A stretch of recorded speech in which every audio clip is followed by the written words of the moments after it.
Subscribe कीजिए हमारा channel crazy GK trick और लेटेस्ट वीडियो नोटिफिकेशन के लिए इस बेल आइकन को दबाएं। Hello friends, welcome to crazy GK trick.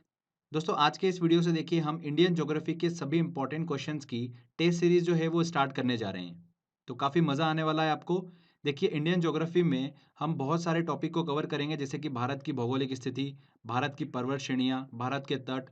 तो इन सभी टॉपिक्स के सारे इंपॉर्टेंट क्वेश्चन जो है वो हम इस सीरीज के अंदर कंप्लीट करने वाले हैं। तो एक एक करके देखिए सारे वीडियोस आपको मिलते रहेंगे। इसमें देखिए दो टॉपिक, भारत की नदियाँ और भारत के खनिज संसाधन, इन दोनों टॉपिक को हम अच्छे से डिस्कस कर चुके हैं और सभी इंपॉर्टेंट क्वेश्चन जो है वो सॉल्व कर चुके हैं। ठीक है। तो फ्रेंड्स, आज के इस वीडियो में देखिए हम भारत की भौगोलिक स्थिति से रिलेटेड सभी इंपॉर्टेंट क्वेश्चन जो है वो सॉल्व करेंगे। देखिए, मैं ज्योग्राफी से रिलेटेड बहुत सारे वीडियोस जो है पहले भी आपको दे चुका हूँ। फ्रेंड्स, इंडियन ज्योग्राफी के देखिए कुछ टॉपिक ऐसे होंगे जो अभी हमारे बाकी होंगे, वो इस टेस्ट सीरीज के दौरान हम कंप्लीट कर लेंगे। ठीक है। तो अगर आपने इंडियन ज्योग्राफी के लेक्चर्स नहीं देखे हैं तो देख लीजिए अच्छे से। डिस्क्रिप्शन बॉक्स में मैंने सारे वीडियो की लिंक दे रखी है। आपको क्वेश्चन सॉल्व करने में काफ़ी हेल्प मिलेगी।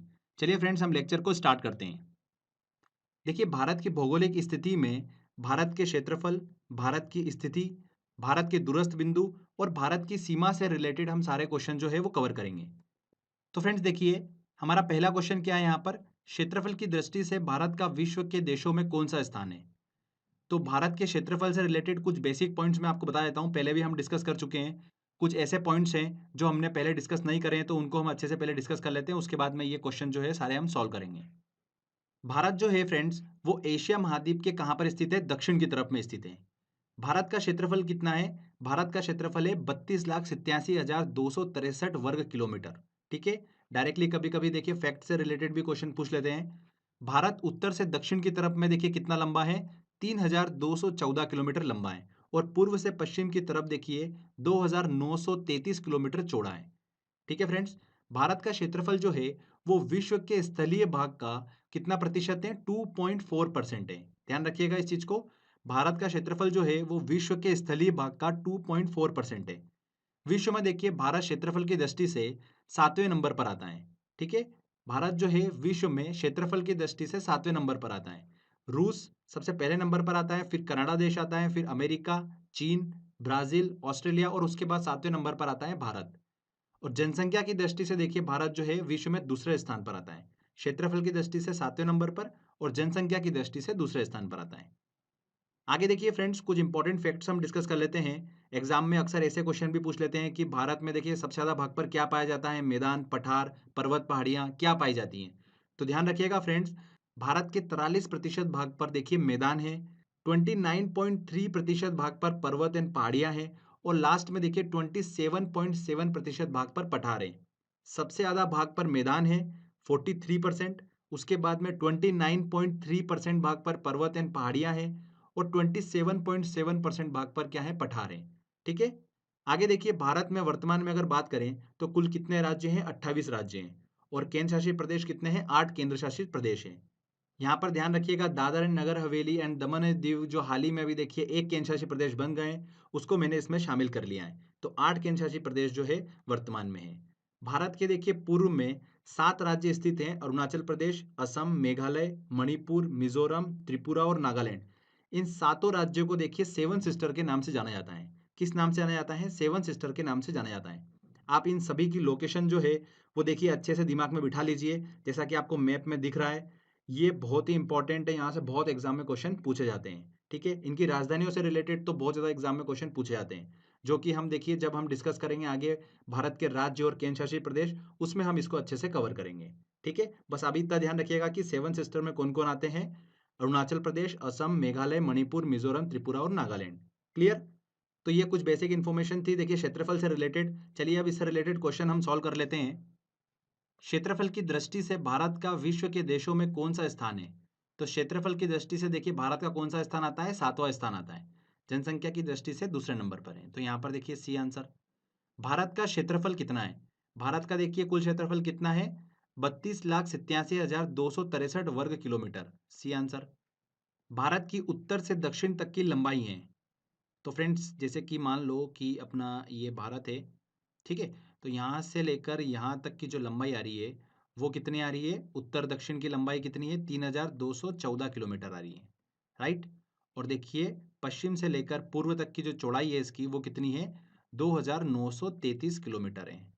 तो यहाँ पर देखिए उत्तर से दक्षिण पूछा है, तो 3214 किलोमीटर जो होगी वो इसकी लंबाई है। चलिए अगला क्वेश्चन लेते हैं। भारत की पूर्व से पश्चिम तक की चौड़ाई है, देखिए पूर्व से पश्चिम तक की चौड़ाई जो है भारत की वो कितनी आती है? 2933 किलोमीटर। कौन सा राज्य उत्तरी पूर्वी राज्य की 7 बहनों का भाग नहीं है? देखिए फ्रेंड्स, सेवन सिस्टर का भाग कौन सा राज्य नहीं है? मेघालय बिल्कुल है। पश्चिम बंगाल जो है वो सेवन सिस्टर का भाग नहीं है। अरुणाचल प्रदेश भी है और त्रिपुरा भी है। अरुणाचल प्रदेश, असम, मेघालय, मणिपुर, मिजोरम, त्रिपुरा और नागालैंड, ये सेवन सिस्टर इन्हें कहा जाता है। भारतीय उपमहाद्वीप मूलतः एक विशाल भूखंड का भाग था जिसे कहा जाता है। देखिए फ्रेंड्स, भारतीय उपमहाद्वीप जो है ये पहले एक विशाल भूखंड का भाग था जिसे क्या कहा जाता है? गोंडवाना लैंड कहा जाता है। गोंडवाना महाद्वीप जो है अतीत का एक ऐतिहासिक महाद्वीप था। आज से 13 करोड़ साल पहले गोंडवाना महाद्वीप के टूटने से ऑस्ट्रेलिया, अंटार्कटिका और भारतीय उपमहाद्वीप का निर्माण हुआ था। तो भारतीय उपमहाद्वीप किस एक विशाल भूखंड का भाग था? गोंडवाना लैंड का भाग था। ध्यान रखिएगा इस चीज को। चलिए अगला क्वेश्चन लेते हैं। भारत किस गोलार्ध में स्थित है? भारत जो है देखिए वो उत्तरी गोलार्ध में स्थित है। जो 0 डिग्री अक्षांश रेखा है, विषुवत रेखा जिसे भूमध्य रेखा कहते हैं, वो भारत को देखिए 2 गोलार्ध में डिवाइड करती हैं। एक आता है उत्तरी गोलार्ध और एक आता है दक्षिणी गोलार्ध, और भारत जो है वो उत्तरी गोलार्ध में स्थित है, उत्तरी पूर्वी गोलार्ध में। ध्यान रखिएगा इस चीज को, वेरी वेरी इंपॉर्टेंट है। तो यहाँ पर ए आंसर जो होगा बिल्कुल सही होगा, उत्तरी पूर्वी गोलार्ध में भारत जो है वो स्थित है। भारत के लिए समुद्र मार्ग की खोज का श्रेय जाता है, किसको जाता है? समुद्र मार्ग की खोज का देखिए पुर्तगालियों को जाता है। ठीक है, डचों को लेकर कंफ्यूज मत होइएगा, पुर्तगालियों ने ही भारत के समुद्री मार्ग की खोज की थी। भारत का क्षेत्रफल विश्व की कुल भौगोलिक क्षेत्रफल का कितना प्रतिशत है? कितना प्रतिशत है? 2.4% है भारत का कुल क्षेत्रफल विश्व के कुल भौगोलिक क्षेत्रफल का। तो यहाँ पर बी आंसर सही होगा। नेक्स्ट क्वेश्चन लेते हैं। संपूर्ण भारत के कितने प्रतिशत भूभाग पर पर्वत और पहाड़ियों का विस्तार पाया जाता है? तो हमने डिस्कस करा था भारत के भूभाग पर सबसे अधिक देखिए 43% मैदान है, 27.7% जो है वो पठार है, और 29.3% जो है वो क्या है? पर्वत और पहाड़ियां हैं। तो यहाँ पर देखिए 29.3, सी आंसर सही होगा। संपूर्ण भारत के कितने प्रतिशत भूभाग पर पठार का विस्तार पाया जाता है? पठार का विस्तार कितना है? 27.7%। संपूर्ण भारत के कितने प्रतिशत भूभाग पर मैदान का विस्तार जो है वो पाया जाता है? तो मैदान देखिए सबसे ज्यादा पाए जाते हैं 43%। तो ध्यान रखिएगा, इनसे रिलेटेड भी आजकल एग्जाम में क्वेश्चन पूछ लेते हैं। भारत की मुख्य भूमि की दक्षिणी सीमा है, ये क्वेश्चन जो है देखिए स्थिति से रिलेटेड है। तो हम पहले स्थिति से रिलेटेड कुछ इंपॉर्टेंट पॉइंट डिस्कस कर लेते हैं पहले, उसके बाद में इन क्वेश्चंस को हम सॉल्व करेंगे। ठीक है, तो देखिए भारत की स्थिति की बात करते हैं तो बेसिक सबसे पहले आपको पता होना चाहिए अक्षांश और देशांतर रेखाएं क्या होती हैं, जो कि हम अक्षांश और देशांतर रेखाओं के वीडियो में अच्छे से डिस्कस पहले भी कर चुके हैं। अगर आपने वो वीडियो नहीं देखा है तो डिस्क्रिप्शन बॉक्स में मैंने लिंक दे रखी है, आप वहां से देखिए, वो वीडियो देख लीजिए। बहुत ही इंपॉर्टेंट वीडियो है, वहां से क्वेश्चन भी बहुत पूछे जाते हैं। ठीक है, फिर भी मैं आपको देखिए बता देता हूँ एक बार।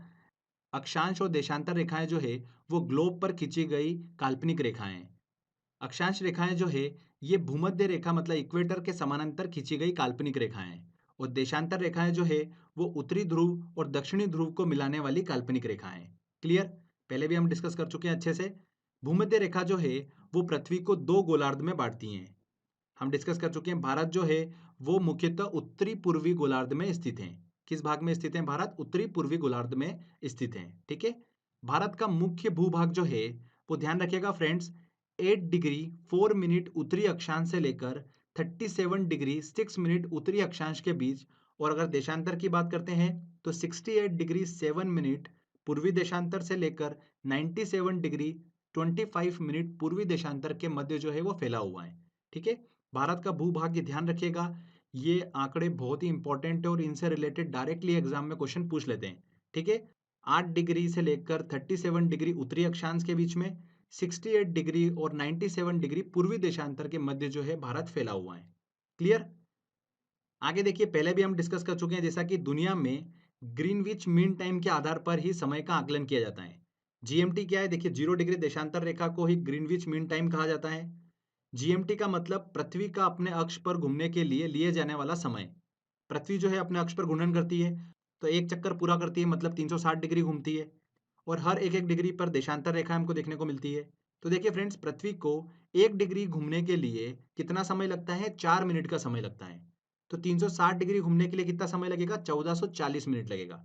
जिसको डिवाइड करते हैं अगर हम 60 से, तो क्या आता है? 24 घंटे आता है। मतलब पृथ्वी को अपने अक्ष पर घूर्णन करने के लिए 24 घंटे लगते हैं। बिल्कुल सही बात है। तो देशांतर रेखाएं जो होती है, ये समय का आकलन किया जाता है इससे, और जीएमटी को बेस मानकर किया जाता है। ठीक है, ग्रीनविच मीन टाइम जो है 0 डिग्री देशांतर रेखा, उसको बेस मानकर समय का आकलन किया जाता है। भारत में देखिए समय का आकलन कैसे किया जाता है। चूंकि भारत जो है वो 68 डिग्री देशांतर से लेकर 97 डिग्री देशांतर के बीच में स्थित है। क्लियर? तो किसको माना जाएगा बेस? तो ध्यान रखिएगा फ्रेंड्स, 82.5 डिग्री पूर्वी देशांतर रेखा जो है उसका उपयोग किया जाता है भारत में समय निर्धारण के लिए। वेरी वेरी इंपॉर्टेंट है। देखिए, इंडियन स्टैंडर्ड टाइम जो है आईएसटी, वो 82.5 डिग्री पूर्वी देशांतर का उपयोग करके निर्धारित किया जाता है। एक इंपॉर्टेंट चीज देखिए यहाँ पर, जो आईएसटी है, इंडियन स्टैंडर्ड टाइम है, वो ग्रीनविच मीन टाइम से 5 घंटा 30 मिनट आगे चलता है। कैसे? 82.5 में देखिए आप 4 का मल्टीप्लाई करोगे तो 330 मिनट आते हैं। 330 को आप डिवाइड करोगे देखिए 60 से, तो आपके पास आता है 5 घंटा 30 मिनट। तो मतलब जीएमटी ग्रीनविच मीन टाइम से भारत जो है वो 5.5 घंटे आगे चलता है। ये क्लियर हुआ? ये बहुत ही इंपॉर्टेंट है, डायरेक्टली एग्जाम में क्वेश्चन पूछ लेते हैं यहाँ से। आगे देखिए, जो 82.5 डिग्री पूर्वी देशांतर रेखा है वो भारत के कितने राज्यों से होकर गुजरती है? 5 राज्यों से होकर गुजरती हैं। उत्तर प्रदेश, मध्य प्रदेश, छत्तीसगढ़, उड़ीसा और आंध्र प्रदेश। ठीक है, इन 5 राज्यों से होकर 82.5 डिग्री पूर्वी देशांतर रेखा जो है वो गुजरती हैं। एग्जाम में क्वेश्चन पूछ लेते हैं यहाँ से, तो ध्यान रखिएगा। अब देखिए, जो इक्वेटर है, मतलब भूमध्य रेखा है, उसके उत्तर की तरफ में 23.5 डिग्री उत्तरी अक्षांश रेखा जो है वो क्या कहलाती है? कर्क रेखा कहलाती है। और 23.5 डिग्री दक्षिणी अक्षांश रेखा जो है वो क्या कहलाती है? मकर रेखा कहलाती है। क्लियर? तो 23.5 डिग्री उत्तरी अक्षांश रेखा जो है कर्क रेखा, वो भारत के मध्य से होकर गुजरती हैं, और भारत के 8 राज्यों से होकर गुजरती हैं। कौन कौन से? गुजरात, राजस्थान, मध्य प्रदेश, छत्तीसगढ़, झारखंड, पश्चिम बंगाल, त्रिपुरा और मिजोरम। ठीक है फ्रेंड्स, अब यहाँ पर देखिए, गुजरात, राजस्थान, मध्य प्रदेश, छत्तीसगढ़, झारखंड, पश्चिम बंगाल और त्रिपुरा तो सभी को याद होता है, पर मिजोरम को लेकर बहुत कंफ्यूजन हो जाता है कि मिजोरम है कि मेघालय है कि मणिपुर है। तो इस कंफ्यूजन को दूर करने का एक शानदार सा तरीका है। देखिए, कर्क रेखा जो है सबसे लास्ट में किस राज्य से होकर गुजरती है? मिजोरम से होकर गुजरती है। और मिजोरम को हम कैसे लिखते हैं? एम और जेड। क्लियर? जेड जो है वो अल्फाबेट में आता है सबसे लास्ट में। तो देखिए, यहाँ पर हमको रिलेशन मिल जाएगा। जब भी आप मिजोरम लिखोगे तो आपको यहाँ पर देखिए जेड देखने को मिलेगा। जेड हमारे दिमाग में क्या पिक्चर क्रिएट करेगा कि सबसे लास्ट में आता है। तो कर्क रेखा सबसे लास्ट में किससे गुजरती है? मिजोरम से होकर गुजरती है। अगर आप मणिपुर लिखोगे तो भी आपको जेड देखने को नहीं मिलेगा। अगर आप मेघालय लिखोगे तो भी आपको जेड नहीं मिलेगा। तो जब भी आप देखिए मिजोरम लिखोगे तो आपके साथ में ये स्टोरी चलेगी, और आप इजीली पहचान लोगे कि कर्क रेखा सबसे लास्ट में किस राज्य से होकर गुजरती है? मिजोरम से होकर गुजरती है। ठीक है, ना आपके दिमाग में मणिपुर आएगा ना मेघालय आएगा, सिर्फ मिजोरम आएगा। बहुत आसानी से आप आंसर जो है वो टिक कर पाएंगे। क्लियर हुआ? तो चलिए, ये भारत की स्थिति से रिलेटेड हमने देखिए इंपॉर्टेंट पॉइंट डिस्कस करें, तो अब इससे रिलेटेड सारे क्वेश्चन भी हम सॉल्व कर लेते हैं। भारत की मुख्य भूमि की दक्षिणी सीमा है। जैसे कि मान लो कि ये भारत है, तो इसकी दक्षिणी सीमा की बात की जा रही है। तो यहाँ से लेकर यहाँ तक मतलब अक्षांशों के बीच की बात होगी। तो यहाँ पर आएगा देखिए 8 डिग्री से लेकर 37 डिग्री के बीच में। तो यहाँ पर देखिए ऑप्शन 8 डिग्री 4 मिनट उत्तरी अक्षांश, सी आंसर बिल्कुल सही होगा। निम्नलिखित में कौन सा सही नहीं है? भारत का कुल क्षेत्रफल 3.28 मिलियन वर्ग किलोमीटर है। बिल्कुल सही। देखिए, आजकल इस तरीके से एग्जाम में क्वेश्चन पूछ लेते हैं, मिक्स करके एग्जाम में क्वेश्चन पूछे जाते हैं। भारत का अक्षांशीय विस्तार जो है वो 8 डिग्री 4 मिनट उत्तर से 37 डिग्री 6 मिनट उत्तर तक है। बिल्कुल सही। भारत का देशांतरी विस्तार जो है वो 68 डिग्री 7 मिनट पूर्व से लेकर 97 डिग्री 25 मिनट पूर्व तक है। बिल्कुल सही। भारत में राज्यों की संख्या 26 है। भारत में देखिए प्रेजेंट में राज्यों की संख्या कितनी है? 28 है। तो यहाँ पर डी वाला आंसर जो है वो सही नहीं है। कितने केंद्र शासित प्रदेश हैं वर्तमान में? 8 केंद्र शासित प्रदेश हैं। सिक्किम से गुजरने वाला अक्षांश जो है वो निम्न में से किस एक राज्य से होकर गुजरता है? तो फ्रेंड्स, जैसा कि आप मैप देख पा रहे होंगे, सिक्किम से होकर गुजरने वाला अक्षांश जो है, यहाँ पर देखिए पंजाब, हिमाचल प्रदेश और जम्मू कश्मीर तो ऊपर रह गए, और राजस्थान से होकर गुजर रहा है। तो देखिए क्वेश्चन में यहाँ पर राजस्थान से होकर गुजरता है सिक्किम से गुजरने वाला अक्षांश। क्लियर हुआ? इस तरीके से भी एग्जाम में क्वेश्चन पूछ लिए जाते हैं। नेक्स्ट क्वेश्चन लेते हैं। कर्क रेखा निम्नलिखित में से किन राज्यों से होकर गुजरती है? देखिए फ्रेंड्स, कर्क रेखा गुजरात से होकर गुजरती हैं। बिल्कुल सही। छत्तीसगढ़ से भी गुजरती हैं। उत्तर प्रदेश से नहीं गुजरती हैं। झारखंड से गुजरती हैं। बिल्कुल सही। तो यहाँ पर 1, 2 और 4 जो होगा वो बिल्कुल सही होगा। मतलब 1, 2 और 4, ये आंसर। कर्क रेखा गुजरती हैं, मध्य प्रदेश से बिल्कुल गुजरती हैं, त्रिपुरा से भी गुजरती हैं, मिज़ोरम से गुजरती हैं, मिज़ोरम से भी गुजरती हैं। देखिए मैंने आपको क्या ट्रिक बताई थी कि मिज़ोरम MZ लिख लेना, ज़ेड सबसे लास्ट में आता है, तो कर्क रेखा सबसे लास्ट में किससे होकर गुजरती है? मिज़ोरम से होकर ही गुजरती हैं। क्लियर? तो यहाँ पर देखिए इन सभी से होकर गुजरती हैं कर्क रेखा। कितने भारतीय प्रदेशों से होकर कर्क रेखा जो है वो गुजरती हैं? कुल 8 राज्यों से होकर गुजरती हैं कर्क रेखा। नेक्स्ट लेते हैं। निम्न में से भारत का वह राज्य जिससे कर्क रेखा होकर गुजरती हैं? जम्मू कश्मीर से नहीं गुजरती हैं, हिमाचल प्रदेश से भी नहीं गुजरती हैं, बिहार से भी नहीं गुजरती हैं, झारखंड से गुजरती हैं। कौन सा महत्वपूर्ण अक्षांश भारत को दो लगभग बराबर भागों में विभाजित करता है? तो फ्रेंड्स कर्क रेखा 23.5 डिग्री उत्तरी अक्षांश, डी आंसर। निम्न में से कौन सा राज्य कर्क रेखा के उत्तर में स्थित है? देखिए इस तरीके से भी क्वेश्चन एग्जाम में पूछे जाते हैं। कर्क रेखा के उत्तर की तरफ में कौन सा राज्य स्थित है, ऐसा पूछा जा रहा है। झारखंड कर्क रेखा पर स्थित है, मिजोरम भी कर्क रेखा पर स्थित है, त्रिपुरा भी कर्क रेखा पर स्थित है, पर मणिपुर जो है वो कर्क रेखा पर स्थित नहीं है। क्लियर? तो यहाँ पर बी आंसर, मणिपुर जो है वो कर्क रेखा के उत्तर में स्थित है। चलिए अगला क्वेश्चन लेते हैं। जब भारतीय मानक समय पर अर्धरात्रि है, एक स्थान पर सुबह का 6 बजा है, उस स्थान की स्थिति जिस देशांतर पर है वह है। देखिए काफी इंपॉर्टेंट और ट्रिकी क्वेश्चन है। भारतीय मानक समय पर अर्धरात्रि हो रही है, मतलब 82.5 डिग्री की वैल्यू कितनी दे रखी है? रात को 12 बज रही है वहां पर। क्लियर? एक स्थान पर सुबह का 6 बजा हुआ है, एक स्थान है जहां पर सुबह का 6 बजा हुआ है, तो दोनों के बीच में देखिए डिफरेंस कितना आ गया? 6 घंटे का आ गया। 6 घंटे इसको मिनट में कन्वर्ट कर लेते हैं, तो 60 से मल्टीप्लाई कर दो, तो कितना आ गया? 360 मिनट आ गया। अब देखिए पृथ्वी को 1 डिग्री मूवमेंट करने के लिए 4 मिनट का समय लगता है। ठीक है, तो पृथ्वी 360 मिनट में कितने डिग्री का मूवमेंट कर लेगी? निकाल लेते हैं, डिवाइड कर दो 4 से, तो कितना आ गया? 90 डिग्री। समझ में आया आपको? 90 डिग्री का मूवमेंट कर लेगी पृथ्वी 360 मिनट में। तो यहाँ पर देखिए इसमें प्लस कर दीजिए 90 82.5 डिग्री में, तो कितना आ जाएगा? 172 डिग्री एंड 30 मिनट। मतलब यहाँ पर 172 डिग्री और 30 मिनट पूर्वी देशांतर पर वो स्थान जो है स्थित है। बी आंसर यहाँ पर बिल्कुल सही होगा। समझ में आया आपको क्वेश्चन? ये बहुत ही अच्छा क्वेश्चन है। इस तरीके से एग्जाम में देखिए आजकल क्वेश्चन जो है पूछे जाने लगे हैं। यदि भारतीय मानक समय पर दोपहर का 12 बजा है तो 120 डिग्री पूर्वी देशांतर पर स्थानीय समय क्या होगा? तो फ्रेंड्स यहाँ पर देखिए 182 डिग्री की वैल्यू दे रखी है कि दिन का 12 बजा हुआ है। 120 डिग्री पूर्वी देशांतर पर समय निकालना है, तो 120 देखिए माइनस कर देते हैं हम 82.5, तो कितना हो जाएगा? यहाँ पर 37.5 डिग्री का दोनों के बीच का डिफरेंस आ रहा है, और 1 डिग्री देखिए मूवमेंट करने के लिए 4 मिनट का समय लगता है, तो 37.5 डिग्री मूवमेंट करने के लिए निकाल लेते हैं, 4 का मल्टीप्लाई कर दो, कितना हो जाएगा? 150 मिनट आ गया। 150 मिनट को देखिए हम इसको घंटे में कन्वर्ट कर लेते हैं, तो कितना आ गया? 2.5 घंटे हमारा निकल कर आ गया। मतलब 12 बजी है तो 2.5 घंटे ऐड कर दो, तो यहाँ पर 2:30 मतलब 14:30। बी आंसर यहाँ पर सही होगा। ठीक है ना? समझ में आया आपको क्वेश्चन? किस राज्य से भारतीय मानक समय की देशांतर रेखा नहीं गुजरती है? तो आंध्र प्रदेश से होकर गुजरती हैं, छत्तीसगढ़ से भी गुजरती हैं, महाराष्ट्र से होकर नहीं गुजरती हैं, तो सी आंसर। उत्तर प्रदेश, मध्य प्रदेश, छत्तीसगढ़, उड़ीसा और आंध्र प्रदेश से होकर, इन 5 राज्यों से होकर गुजरती हैं भारतीय मानक समय की देशांतर रेखा। ठीक है, चलिए अगला क्वेश्चन लेते हैं। देखिए अगला, निम्नलिखित में से कौन सा भारत की प्रमाणिक मध्याह्न रेखा IST कहलाता है? Indian standard time. तो 82.5 डिग्री पूर्वी देशांतर रेखा ही क्या कहलाती है?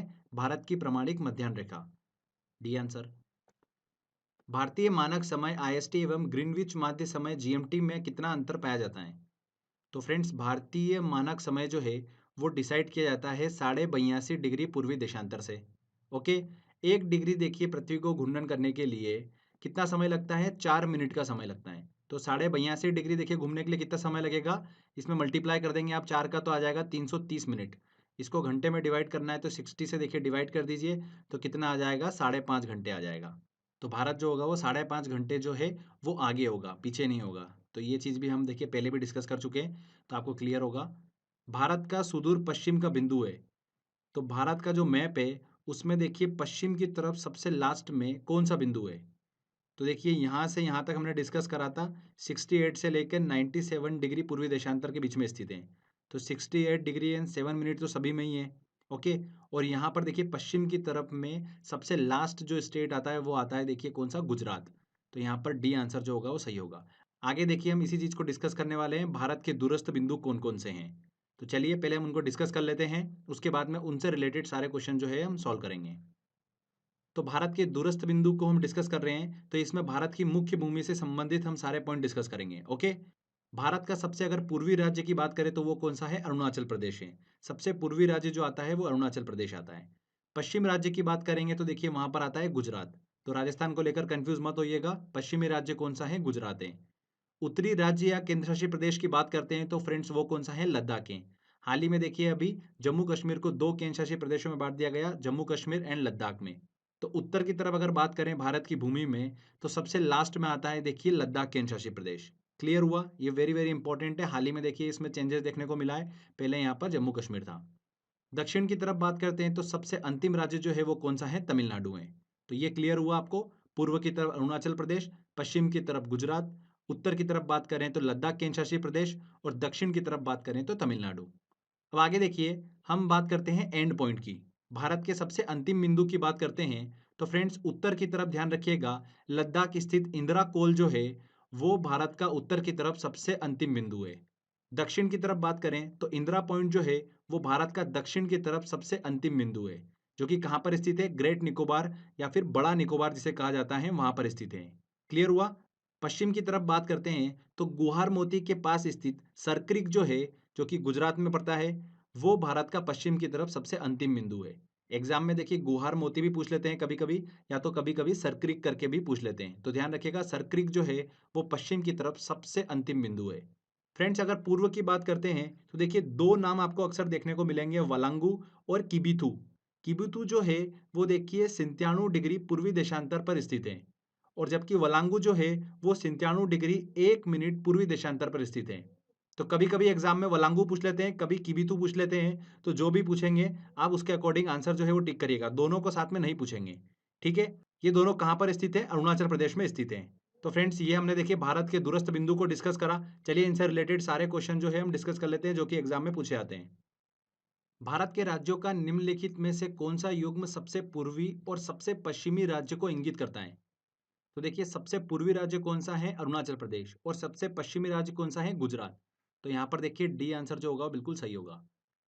भारत का सबसे दक्षिणी बिंदु है, तो फ्रेंड दक्षिणी बिंदु की बात की जा रही है, दक्षिण इधर उत्तर इधर। अगर उत्तर पूछा जाता तो इंदिरा कोल, दक्षिण पूछा है तो इंदिरा पॉइंट, जो कि ग्रेट निकोबार बड़ा निकोबार में स्थित है। Indira Point C answer.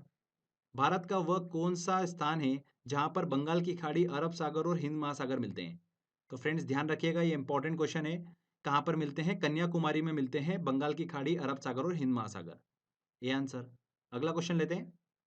Bharat का दक्षिणतम स्थान इंदिरा पॉइंट निम्नलिखित में से कहाँ स्थित है? कहाँ पर स्थित है? देखिए अंडमान निकोबार द्वीप समूह में स्थित है। D answer. निम्नलिखित में कौन सा स्थान भूमध्य रेखा के निकटतम स्थित है? तो देखिए ये भूमध्य रेखा और भारत इस तरीके से स्थित है, तो यहाँ पर सबसे दक्षिणी बिंदु जो है भारत का वो भूमध्य रेखा के बहुत क्लोज है। तो दक्षिणी बिंदु कौन सा है अंतिम? Indira Point C answer. Bharat का पूर्वतम स्थान निम्नलिखित में से किस राज्य में स्थित है? पूर्वतम स्थान कौन सा है? किबिथू हमने डिस्कस करा था, या फिर वलांगू। कहां पर स्थित है? अरुणाचल प्रदेश में स्थित है। C answer. निम्न में से किस राज्य की सीमा बांग्लादेश से नहीं लगती है? देखिए अब भारत के अंतर्राष्ट्रीय सीमा से रिलेटेड हम सारे इंपॉर्टेंट पॉइंट्स पहले डिस्कस कर लेते हैं, उसके बाद में इस टाइप के सभी क्वेश्चन जो है हम सॉल्व करेंगे। तो चलिए पहले समझ लेते हैं अच्छे से। देखिए फ्रेंड्स भारत के अगर सीमावर्ती देशों की बात करें तो कौन कौन से हैं? देखिए भारत के सीमावर्ती देश है 7 देश। पाकिस्तान, अफगानिस्तान, चीन, नेपाल, भूटान, म्यांमार और बांग्लादेश। ये भारत के देखिए सीमावर्ती देश हैं। पर अगर पड़ोसी देशों की बात करें तो इसमें श्रीलंका और मालदीव भी जुड़ जाता है। इन दोनों देशों की सीमा जो है ये भारत से नहीं टच होती हैं। भारत की मुख्य भूमि जो है उसकी सीमा जो है वो किससे टच होती है? पाकिस्तान, अफगानिस्तान, चीन, नेपाल, भूटान, म्यांमार और बांग्लादेश से। मालदीव और श्रीलंका जो है ये आइलैंड है, जो कि भारत के पड़ोसी देश हैं। तो कुल मिलाकर भारत के 9 पड़ोसी देश हैं, पर सीमावर्ती देशों की बात करें तो 7 हैं। आगे देखिए भारत की सबसे लंबी स्थलीय सीमा जो है वो बांग्लादेश से मिलती है। 4096 किलोमीटर जो है वो भारत की सीमा जो है बांग्लादेश से टच होती है। अगर सबसे कम सीमा की बात करें तो वो अफगानिस्तान की है। 106 किलोमीटर की सीमा जो है वो शेयर होती है अफगानिस्तान से भारत की। ध्यान रखिएगा ये चीज। भारत के कुल 17 राज्यों की सीमा जो है वो अपने पड़ोसी देशों से लगती हैं। कितने राज्यों की? 17 राज्यों की। देखिए कुछ इंपॉर्टेंट ध्यान रखिएगा, मैं आपको बता देता हूँ। बांग्लादेश की अगर बात करते हैं तो 5 राज्यों की सीमा लगती है बांग्लादेश से। कौन-कौन से? पश्चिम बंगाल, मिज़ोरम, त्रिपुरा, असम और मेघालय। क्लियर? पश्चिम बंगाल, मिज़ोरम, त्रिपुरा, असम और मेघालय। इसमें ध्यान रखिएगा मणिपुर और नागालैंड की सीमा जो है वो बांग्लादेश से नहीं लगती हैं। वेरी वेरी इंपॉर्टेंट है और अक्सर स्टूडेंट जो है इसको लेकर बहुत कंफ्यूज होते हैं। तो देखिए मैं इसको आपको ट्रिक से याद कराता हूँ। देखिए बांग्लादेश तो वहाँ के देखिए टाइगर बहुत फेमस है, तो बंगाल टाइगर। क्लियर? तो टाइगर जो है ऐसे ध्यान रखिए कि मणि वाले नाग से दूर रहते हैं। मणि वाला नाग जो है इससे टाइगर जो है वो दूर रहते हैं। तो मणि से बन जाएगा हमारा मणिपुर और नाग से बन जाएगा हमारा नागालैंड। ठीक है? और दूर रहते हैं तो बांग्लादेश से दूर हैं ये दोनों। समझ में आ गया आपको? इन दोनों की सीमा जो है बांग्लादेश से टच नहीं होती है। ये इमेज आपके दिमाग में ऑटोमेटिक सेट हो गई है। जब भी क्वेश्चन आएगा इस इमेज की हेल्प से देखिए आप आसानी से क्वेश्चन जो है वो सॉल्व कर लोगे। आगे बात करते हैं देखिए भूटान की। तो भूटान की देखिए सीमा जो है वो सिक्किम, अरुणाचल प्रदेश, असम और पश्चिम बंगाल से लगती हैं। क्लियर? म्यांमार की बात करते हैं तो फ्रेंड्स देखिए अरुणाचल प्रदेश, नागालैंड, मणिपुर और मिजोरम कोने-कोने के देखिए आपको राज्य दिख रहे हैं ये, इनकी सीमा जो है वो म्यांमार से लगती हैं। क्लियर? इसमें अरुणाचल प्रदेश की सबसे ज़्यादा सीमा जो है वो म्यांमार से लगती हैं। इसके बाद फ्रेंड्स ध्यान रखिएगा सिक्किम और पश्चिम बंगाल ऐसे 2 राज्य हैं भारत के जिनकी सीमा जो है वो 3 देशों से लगती हैं। सिक्किम की बात करते हैं तो चीन, नेपाल और भूटान। इन 3 देशों से जो है वो सिक्किम की सीमा लगती है। और पश्चिम बंगाल की बात करें तो बांग्लादेश से लगती हैं, ये सभी को पता ही है। नेपाल और भूटान से भी पश्चिम बंगाल की सीमा लगती है। ठीक है फ्रेंड्स? आगे देखिए मेघालय से रिलेटेड एक पॉइंट ध्यान रखिएगा कि मेघालय की जो सीमा है वो सिर्फ और सिर्फ एक ही देश से लगती हैं। कौन से देश से लगती हैं? बांग्लादेश से लगती हैं। अक्सर स्टूडेंट जो होते हैं वो एग्जाम में कंफ्यूज जाते हैं कि मेघालय की सीमा म्यांमार से तो नहीं लग रही है, कहीं भूटान से तो नहीं लग रही है। तो बस ध्यान रखिएगा बांग्लादेश से लगती हैं। म्यांमार से मेघालय की सीमा नहीं लगती हैं। ऐसे ध्यान रखिए देखिए मेघालय में वर्ड छुपा हुआ है आलय, मतलब हिमालय जैसा वर्ड इसके अंदर छुपा हुआ है। तो ये हिमालय की तरफ है। ठीक है? म्यांमार की तरफ नहीं है। ये चीज़ आपके दिमाग में आना चाहिए, तुरंत आप आंसर जो है वो टिक कर पाएँगे। क्लियर? मेघालय जो है वो हिमालय की तरफ थोड़ा-सा खिसका हुआ है। ऐसा आप दिमाग में इसको फिट कर लीजिए। मिज़ोरम, मणिपुर, नागालैंड जो है ये आते हैं म्यांमार की तरफ। ठीक है? इनकी सीमा जो है वो म्यांमार से शेयर होती है। बस ये मेरे को आपको ट्रिक से बताना था। क्वेश्चन करते टाइम आपको काफ़ी ज़्यादा हेल्प मिलने वाली है। तो चलिए अब क्वेश्चन की तरफ चलते हैं और सारे क्वेश्चन को हम सॉल्व करते हैं। निम्न में से किस राज्य की सीमा बांग्लादेश से नहीं मिलती है? तो फ्रेंड्स मैंने आपको ट्रिक बताई थी, आपको आइडिया लग गया होगा। बंगाल टाइगर किससे दूर रहते हैं? मणि वाले नाग से दूर रहते हैं बंगाल टाइगर। मणि वाले नाग से, तो मणि से बन जाएगा मणिपुर और नाग से बन जाएगा हमारा नागालैंड। तो यहाँ पर देखिए ऑप्शन में मणिपुर हमको क्लियर दिख रहा है। तो मणिपुर की सीमा जो है बांग्लादेश से नहीं लगती है। बहुत ज़्यादा कन्फ्यूजन होता है। अभी आपको याद हो जाएगा, एग्जाम में लास्ट मोमेंट पे रिवाइज नहीं हुआ तो भूल गए, तो उस समय क्वेश्चन जो है वो गलत हो जाता है। तो ये ट्रिक से आप बड़ी आसानी से आंसर जो है वो टिक कर पाएंगे। बांग्लादेश की सीमा से लगे भारत के राज्य हैं। देखिए यहाँ पर नागालैंड आ रहा तो ये वाला तो होगा ही नहीं ऑप्शन। यहाँ पर भी नागालैंड आ रहा तो ये वाला भी ऑप्शन नहीं होगा। डी में भी देखिए नागालैंड आ रहा तो ये वाला भी ऑप्शन नहीं होगा। तो देखिए सी ऑप्शन ही बच रहा है, तो सी आंसर जो होगा वो सही होगा। मेघालय, असम, पश्चिम बंगाल और त्रिपुरा की सीमा जो है वो बांग्लादेश से लगती है। निम्नलिखित में से किस भारतीय राज्य की सीमा भूटान राष्ट्र के साथ नहीं मिलती है? तो फ्रेंड्स मेघालय की जो है वो सीमा भूटान से नहीं मिलती है। मेघालय मैंने आपको बताया था सिर्फ और सिर्फ बांग्लादेश के साथ में अपनी सीमा जो है वो शेयर करता है। क्लियर? चलिए अगला क्वेश्चन लेते हैं। कौन से भारतीय राज्य की अधिकतम सीमा म्यांमार से स्पर्श करती हैं? तो म्यांमार से देखिए 4 जो राज्य हैं उनकी सीमा स्पर्श होती हैं। अरुणाचल प्रदेश, मणिपुर, मिजोरम और नागालैंड। इसमें अरुणाचल प्रदेश की सबसे अधिक सीमा जो है वो म्यांमार से स्पर्श होती है। A answer. निम्नलिखित में से भारत के किस राज्य की सीमा म्यांमार से नहीं लगती है? नागालैंड की लगती है, अरुणाचल प्रदेश की भी लगती है, मिजोरम की भी लगती है, असम की जो सीमा है वो म्यांमार से नहीं लगती है। तो बी आंसर। निम्नलिखित राज्यों में से कौन बांग्लादेश के साथ अपनी सीमा नहीं बनाता है? तो फ्रेंड्स हमारी ट्रिक क्या थी? बांग्लादेश मतलब बंगाल टाइगर किससे डरता है? मणि वाले नाग से डरता है। तो मणि से मणिपुर और नाग से नागालैंड। तो यहाँ पर देखिए ऑप्शन में नागालैंड मतलब बी आंसर। चलिए अगला क्वेश्चन लेते हैं। निम्नलिखित में से किस देश की भारत के साथ सबसे लंबी स्थलीय सीमा है? देखिए सबसे लंबी स्थलीय सीमा जो है वो किसकी है? बांग्लादेश की है। भारत के साथ में ध्यान रखिएगा, सी आंसर। और सबसे कम किसकी है? अफगानिस्तान की, 106 किलोमीटर की। भारत का वह राज्य जिसकी सीमाएं 3 देश नेपाल, भूटान और चीन से मिलती हैं। तो देखिए 2 ऐसे राज्य हैं जिनकी सीमाएं 3 देशों से मिलती हैं। पहला सिक्किम जिसकी सीमा जो है नेपाल, भूटान और चीन से मिलती हैं। तो यहाँ पर तो बी आंसर सही होगा। और एक और राज्य है पश्चिम बंगाल। पश्चिम बंगाल की सीमा जो है वो बांग्लादेश, भूटान और नेपाल के साथ में मिलती है। ठीक है, तो दोनों चीजें ध्यान रखिएगा, किसी से भी क्वेश्चन एग्जाम में पूछा जा सकता है। भारत का वह राज्य जो तीन ओर से बांग्लादेश से घिरा हुआ है, ऐसा कौन सा राज्य है? देखिए त्रिपुरा जो है वो तीनों ओर से बांग्लादेश से घिरा हुआ है, तो डी आंसर। नेक्स्ट क्वेश्चन लेते हैं। निम्न में से कौन से भारतीय राज्य में प्रातःकाल सूर्य की किरणें सबसे पहले पड़ती हैं? तो फ्रेंड्स, सबसे पहले सूर्य की किरणें देखिए पूर्व दिशा में स्थित अंतिम बिंदु जो कि अरुणाचल प्रदेश में स्थित है, किबिथु या फिर वालांगू, जो भी ऑप्शन दे आपको, तो अरुणाचल प्रदेश में स्थित है। ठीक है, सबसे पहले सूर्य की किरणें पड़ती हैं। ध्यान रखिएगा, अरुणाचल प्रदेश और गुजरात के सबसे अंतिम बिंदु के बीच में जो सूर्य के किरणों का डिफरेंस आता है वो आ जाता है 2 घंटे का। तो ये चीज़ भी बेसिक आपको पता होना चाहिए। निम्नलिखित में से किस देश के साथ भारत की अंतर्राष्ट्रीय सीमा नहीं लगती हैं? तो भारत जो है वो सीमा देखिए किस देश के साथ में शेयर नहीं करता है। पाकिस्तान के साथ में करता है, बांग्लादेश के साथ भी करता है, भूटान के साथ भी करता है, श्रीलंका के साथ नहीं करता है। स्थलीय सीमा जो है वो नहीं टच करता है भारत श्रीलंका के साथ में। तो डी आंसर यहाँ पर सही होगा। श्रीलंका जो है वो जरूर भारत का पड़ोसी देश है, बट स्थलीय सीमा जो है वो श्रीलंका के साथ में नहीं टच होती है। कर्क रेखा निम्नलिखित में से किन राज्यों से गुजरती हैं? गुजरात से गुजरती हैं, झारखंड से भी गुजरती हैं, मिजोरम से भी गुजरती हैं, असम से होकर नहीं गुजरती हैं। तो यहाँ पर 1, 2 और 4, सी आंसर यहाँ पर बिल्कुल सही होगा। नेक्स्ट क्वेश्चन लेते हैं। भारत का सबसे अंतिम उत्तरी राज्य या केंद्र शासित प्रदेश है? वेरी वेरी इंपॉर्टेंट क्वेश्चन है ये। आने वाली एग्जाम में देखिए हो सकता है क्वेश्चन पूछा जाए। भारत का सबसे अंतिम उत्तरी राज्य या केंद्र शासित प्रदेश कौन सा है? लद्दाख है। क्लियर? हाल ही में देखिए अभी जम्मू कश्मीर को 2 केंद्र शासित प्रदेशों में बांट दिया गया, जम्मू कश्मीर और लद्दाख। तो सबसे अंतिम उत्तरी राज्य या केंद्र शासित प्रदेश की बात करें तो आता है वहां पर लद्दाख का नंबर। ठीक है, तो ये चीज ध्यान रखिएगा फ्रेंड्स। तो यहाँ पर देखिए भारत के भौगोलिक स्थिति से रिलेटेड सभी इंपॉर्टेंट क्वेश्चन जो है हमने सॉल्व कर लिए हैं। तो ये हमारा टॉपिक जो है अच्छे से कंप्लीट होता है। आई होप आपने पूरा वीडियो ध्यान से देखा होगा। इस टॉपिक से एग्जाम में देखिए क्वेश्चन पूछा जाएगा, आपका 101% क्वेश्चन जो होगा वो सही होगा। क्लियर? ऐसे ही देखिए हम एक एक करके सारे टॉपिक जो है वो कवर कर लेंगे। तो आई होप आपको ये वीडियो काफ़ी पसंद आया होगा। अगर अच्छा लगा है तो प्लीज़ वीडियो को लाइक करिए, शेयर करिए और कमेंट करके ज़रूर बताइएगा कि वीडियो कैसा लगा। अगर आपने अभी तक चैनल को सब्सक्राइब नहीं करा है तो सब्सक्राइब भी कर लीजिए, क्योंकि इस तरीके के बेनिफिशियल वीडियो जब भी मैं अपलोड करूंगा आपको उसका बेनिफिट मिलता रहेगा। तो फ्रेंड्स, मिलते हैं अगले वीडियो में। जय हिंद, जय भारत।